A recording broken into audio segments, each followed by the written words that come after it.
ñu ngi jox kàddu gi honorable Papa Djibril Fall. Ibrahima Mbodj mën nga waajal.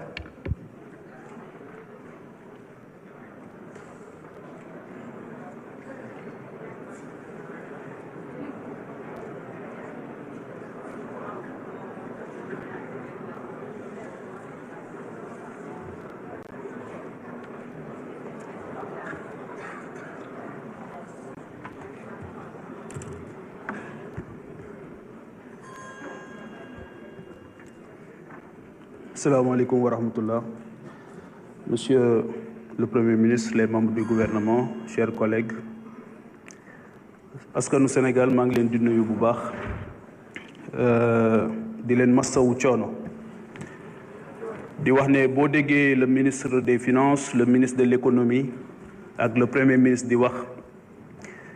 da ngay constater déconnexion bi am maanaam ñàkk a yëg gi ñu ñàkk a yëg li nga xamante ni moom la askanu Sénégal di dund jamono yi ñi nga xamante ni ñoo fi nekk di tàccu ak ñi nga xamante ni ñoo nekk ci direction yi ak ñi nekk ci xëy na PCA yeeg yëpp ba ci ñenn ñi toog sax nekk membre du gouvernement ndaw ñi dañ leen a wutal xëy ba pare te amuñu xëy te tey difficulté majeure bi ñu am mooy sénégalais yi attanatuñu dund gi nga xamante ni ñoo teg nañ leen ko. Le coût de la vie est excessivement cher. Le 10 novembre passé, le Premier ministre dafa wax ne fan yu néew dinañ wàññi li nga xamante ni moom mooy ci wàllu électricité beeg yooyu énergie bi fan yu néew un gouvernement sérieux du waxe noonu moo tax ma bëgg ko laaj fan yu néew moom mooy lan ci gouvernement boo xamante ni kii travaille sérieusement la. beneen bi mooy ndaw ñi toujours lay ñëw monsieur le Premier ministre. Est-ce que tey mën nañ ñu wax avec des chiffres à l'appui ne bi déguerpissement yi amee ñu jëlee ndaw ñi ci seen barabu liggéeyukaay ay ndaw yu am jom am fulla am ngor bañ a sàcc bañ a taal bañ a lakk toog seen barabu liggéeyukaay ñu ñëw déguerpir leen pour la première fois encore une fois dama koy waxaat ñu wax déguerpissement te kenn déggul ñu wax recasement ndaw ñooñu nan lañ leen di def wala ndax dañ leen di dugalaat ci avion yi ñu dem witti fële ca Espagne wala nan lañ leen di def donc seetaan bi ñu leen seetaan c'est extraordinaire boroom xam-xam daf doon wax ne chiffres yi c'est des êtres très fragiles lu leen neex mën nga leen ko waxloo lu leen neex mën nga leen ko defloo chiffres yi ngeen di wax fii yépp tey par rapport à la réalité beneen affaire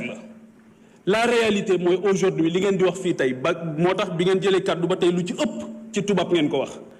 parce que ñi nekk ci napp gi kenn waxu leen woon loolu ñi nekk ci mbay bi kenn waxu leen woon loolu ñi nekk ci càmm gi kenn waxu leen woon loolu étudiants yi université yépp fi mu ne nii moo ngi boy te kenn déggu leen ci yëyu leen ci yàbbiwu leen ci ce qui est inadmissible. Qu'est-ce qui se passe seen cuune gouvernement bi jàpp naa ne dafa atteindre son seuil de compétence seen cuune xamoon nañ ko waaye seen ñàkk yërmande moom a bett indifférence. Monsieur le Premier ministre ndax yëg nga ne à titre d'exemple lu ëpp juróom-ñaar fukki fan 70 jours 143 personnes téeméeri nit ak ñeent fukk ak ñett ci hôtel Radisson bu Diamniadio ñoo ngi tëdd ci hall hôtel bi ñaari soxna yoo xamante ni loolu rek mooy seen moyen de lutte ndax turc yi teg nañ leen lu métti ñaari soxna ñàkk nañ ci seen ëmb kenn faatu na ci ba tey kenn déggul gouvernement bi yéy ci yàbbi ci. boo demee fële nga xamante ni moom mooy ndaw yi nga xamante ni ñoo nekkoon di liggéey ci base française militaire yi bi base yi demee ñu ne dinañ leen reverser ci administration am accompagnement bu ñu leen defal ñu seetaan leen noonu la amee tey jii dans tous les secteurs parapublic comme parapublic ay ñoo xamante ni ñàkk nañ seen liggéey waaw loolu ngeen ne da ngeen ciy sëgg seen bët du ngeen ci wax du ngeen ci yàbbi ñëw ñu defal leen dicté préparé ngeen di ñëw di laajte loo xamante ni liñ bëgg a dégg kuy aj ku aj du bëgg ku teen fi mu ne nii da ngeen aj bëggu leen ku teen dëkk bi yépp ay morceaux yu xonq la te bëggu leen koo gis ñun nag suñu responsabilité mooy dinañ ñëw wax leen ko. ma bëggoon a laaj wax ngeen fi léegi bor bi man jàpp naa ne du njàmbaar ci yéen ngeen nekk di ñu bëgg a rey ak bor bi yéen a wax ne solution am na bi ngeen di ñëw jàngat ngeen jafe-jafe yépp ba xam li xew. waaw du ngeen takk seen ndigg yi laxasaa yu dem liggéey te ngeen may ñu jàmm ak bor bi rapport Mazars rapport Mazars bi lan moo tax publié wu leen ko ba tey bañ pour ñu xam li ci xew. beneen bi mooy yéen a ngi wax bor bi ndax rapport Mazars bi li tax ñu war ko publier mooy LFI 2026 dafa prévoir un remboursement d'une dette à hauteur de 516 milliards mais rapport bi génne leen ko bu fekkee ne da ngeen a bëgg lépp leer kon absence de transparence boobu tamit dafa doy waar. Depuis juin 2024 aucune publication des bulletins statistiques trimestriels sur la dette loolu tamit lan moo ko waral kon dafa mel ni li nga xamante ni moom ngeen di digle wala ngeen koy tere da ngeen di def safaan bi. donc man li may ñaan mooy ngeen yokku njàmbaar yokku cawarte bàyyi tuumaalante bi bàyyi yàq gor yi bàyyi yambar bi nga xamante ni gis naa ko ci yéen te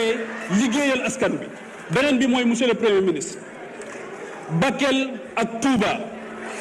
dañ ne fii dañ ne yóbbu nañ fi 8 milliards fii ñu ne yóbbu nañ fi 7 milliards 500 millions waaye ba tey ñooñu kenn gisu ci dara kon yokku leen góorgóorlu.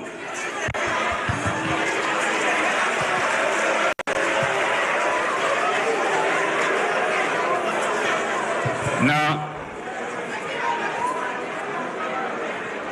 Cher public, s'il vous plaît.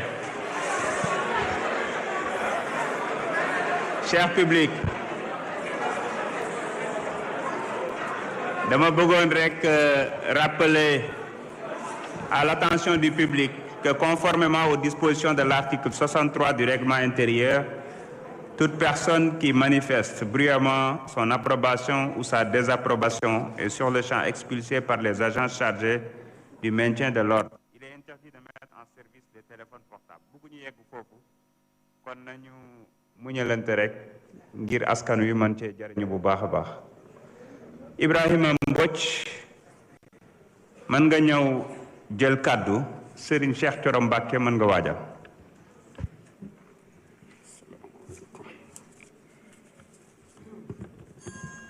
asalaamaaleykum wa rahmatullah. Merci monsieur le président. Gannaaw bi ñu sant yàlla julli ci yonente bi sallallahu alayhi wa sallam ñu ngi nuyu ñëpp di nuyu monsieur le premier ministre di nuyu les membres du gouvernement di nuyu chers collègues honorables députés. Monsieur le premier ministre, Sénégal amul sa fay te aussi dañ la war a delloo njukkal parce que tout simplement yow la ñu radié dans la fonction publique. Pourquoi? Parce que da nga wax ni Sénégal fi mu jëm baaxul. Sénégal yi ñëw indi la Assemblée nationale en 2017 nga ñëw défier hémicycle bi fi newoon avec le ministre des finances et tout wax leen Sénégal fi mu jëm économiquement baaxul. tey Sénégalais yi àtte indi la ci réew mi yaag sa frère Bassirou Diomaye Diakhar Faye ngeen def ay càmbar ci côté économie bi ñu ñëw fekk économie bi ñu fekk que 4e sous-sol comme ni nga ko waxee te muy dëgg bu wér. donc yaakaar naa ay audit international firndeel loolu tey nga teg le plan de redressement économique pour soqali Sénégal kon wax dëgg yàlla monsieur le premier ministre amuñu sa fay te la jeunesse sénégalaise également amuñu sa fay. nga ñëw également teg politique de souveraineté alimentaire woote le ministère de l'agriculture, de la souveraineté alimentaire et de l'élevage pour ñu mën a moom suñu bopp ci wàllu mbay te loolu yàlla commencé na ko indi. tey monsieur le premier ministre bu ñu waxee selon les chiffres rendus publics par le ministère de l'agriculture, de la souveraineté alimentaire et de l'élevage pour cette campagne 2025, notre agriculture a enregistré des résultats historiques.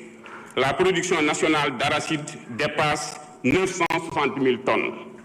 tandis que la production rizicole a atteint 998 000 tonnes. Ces performances majeures sont la traduction concrète de vos efforts publics, de la stratégie de souveraineté alimentaire et de l'engagement de votre gouvernement en faveur des producteurs. Dans ce contexte de surproduction nationale fertile